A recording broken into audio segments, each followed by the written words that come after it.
Dobrý deň, moje meno je Branislav Kupec a v dnešnom videu, keďže za začiatok mesiaca si nakúpime ďalšie akcie do tohto môjho verejného portfólia.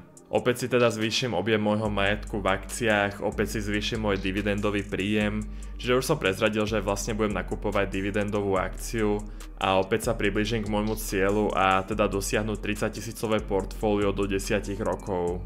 Na to však, aby sme to dosiahli a nielen to, ale všetky naše ďalšie investičné ciele, tak k tomu potrebujeme naozaj veľkú dávku trpezlivosti, o ktorej budeme v priebehu dnešného videa ešte hovoriť. Keď sa pozrieme na to, ako sa darí zatiaľ tomuto novozaloženému portfóliu, tak obidve investície sú zatiaľ v pluse.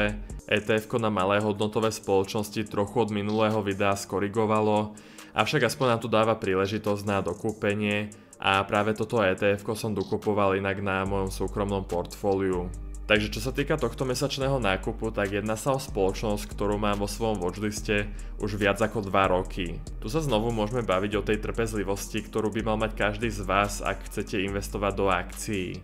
Vy totiž nemôžete skákať okamžite na každú firmu, ktorá sa vám páči, musíte si počkať na tú správnu príležitosť, aj keby to znamenalo, že budete čakať roky na tú správnu chvíľu.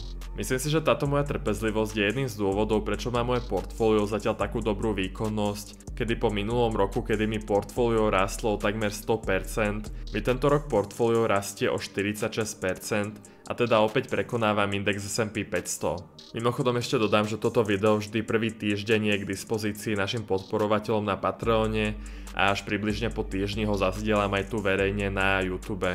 Môžeme sa už teraz presunúť k samotnej podstate videa a to je predstavenie spoločnosti, ktorú budem tento mesiac nakupovať. Takže firma, na ktorú som čakal 2 roky, je firma Porsche. Čomu sa táto firma venuje, asi nemusím veľmi rozoberať, ale poďme sa skôr pozrieť na dôvody, prečo túto firmu nakupujem a prečo práve teraz. Ako som už hovoril, firma Porsche sa mi páči, odkedy mala IPO v roku 2022, avšak až doteraz som vždy videl lepšie príležitosti na nákup inde u iných spoločností.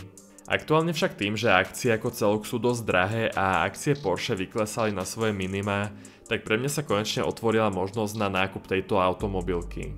Porsche je nemecká automobilka a aj hlavné výrobné závody sa nachádzajú v Nemecku. Okrem týchto hlavných závodov má aj ďalšie závody, konkrétne na Slovensku v Bratislave, kde sa vyrába Porsche Cayenne a tiež aj na Hornej Strede a v Dubnici nad Váhom. Čo sa týka automobilky ako takej, tak Porsche je, dá sa povedať, jednou z tých luxusnejších automobiliek. Ich autá sa predávajú za prémiové ceny, vďaka čomu má aj Porsche veľmi peknú čistú maržu. Dlhodobo je v tomto ukazovateli na druhom mieste hneď za automobilkou Ferrari, ktorá si ide, dá sa povedať, vlastnú ligu a tam je tá exkluzivita ešte väčšia. Inak sranda ako nízko je až Tesla, o ktorej veľmi veľa ľudí hovorí, že je viac ako len automobilka a že Tesla má najlepšie marže, pričom vidíme, že realita je aktuálne niekde inde a lepšie marže ako Tesla má aj Suzuki, Mercedes, BMW, Hyundai, Toyota a Kia, čiže úplne bežné automobilky. Vráťme sa však teraz k Porsche, ja som si tu pre vás ešte nachystal ďalšie zaujímavé obrázky. Na tomto môžete vidieť porovnanie najspoľahlivejších aut, čo by nás malo ako akcionárov zaujímať, pretože ak chcete vlastniť automobilku, tak asi chcete, aby tie autá boli aj spoľahlivé a aby sa príliš často nekazili. Z tohto obrázku vidíme, že najspoľahlivejšie autá sú tie japonské, či už je to Toyota, Honda, Subaru či Mazda, avšak z európskych automobiliek sú Porsche druhé najspoľahlivejšie po britskej automobilke Mini, čiže vidíme, že sa jedná o kvalitné autá. Posledný zaujímavý obrázok, ktorý som si pre vás nachystal, je tento, ktorý nám ukazuje autá s najnižšou stratou hodnoty po 5 rokoch používania a vidíme, že na prvých 2 miestach sú autá od značky Porsche. Ak by ste teda chceli kúpiť nové auto, tak možno stojí za zváženie nákup Porsche modelu 911, ktoré by sa vám teoreticky malo za 5 rokov znehodnotiť najmenej. Keď sa teraz pozrieme na graf ceny akcií, tak vidíme, že Porsche nezažíva aktuálne najlepšie obdobie. Firme totiž za posledný kvartál klesali tržby o zhruba 5% a celkovo za tento rok zatiaľ predali 226 000 aut, pričom minulý rok to bolo v takomto čase 242 000, čiže máme tu mierny pokles. Tento pokles je z viacerých dôvodov. Prvý dôvod sú problémy s dodávkami hliníkovej zlatiny, ktoré spôsobili záplavy u jedného z ich európskych dodávateľov, čo ovplyvnilo následne výrobu hliníkových karosárskych dielov vo všetkých modelových radoch Porsche A tento nedostatok zapríčinil teda zníženú produkciu a oneskorenie dodávok vozidiel. Ale ďalší problém je pokles dopytu v Číne, ktorá zaznamenala spomalenie ekonomického rastu a teda menej ľudí v Číne si kupovalo takéto prémiové autá. Porsche za prvých 9 mesiacov tohto roka hlási pokles tržieb z Číny o 29%, čo výrazne prispelo k celkovému poklesu predajov firmy Porsche. Posledný dôvod je slabší trh s elektromobilmi, dopyt po ich elektromobiloch bol nižší ako sa očakával.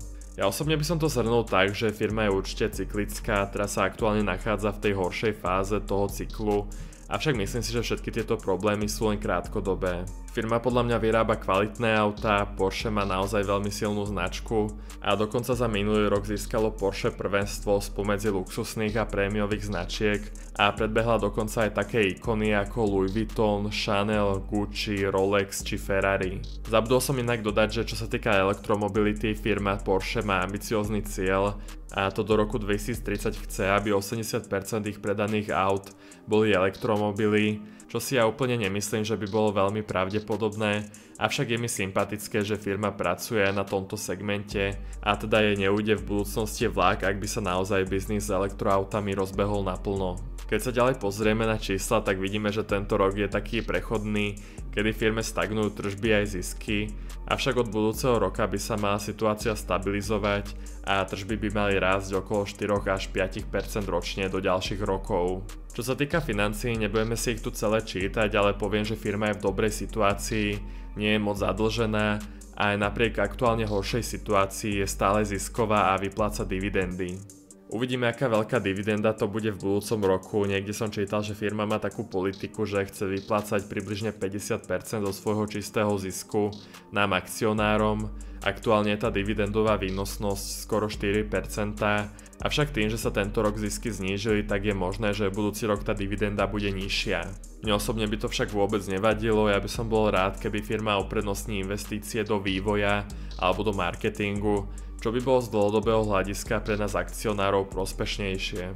Môžeme sa už teraz dostať k samotnému nákupu akcií Porsche, ale tento mesiac spravím výnimku, nebudem nakupovať za klasických 150 €, ale za 175. Ja už som si to tu pripravil do watchlistu, klikneme na buy, čiže nakupujeme akcie Porsche, objem sú 3 kusy a finálna výška investície bude 173,40 €, potvrdíme. A akciu máme kúpenú.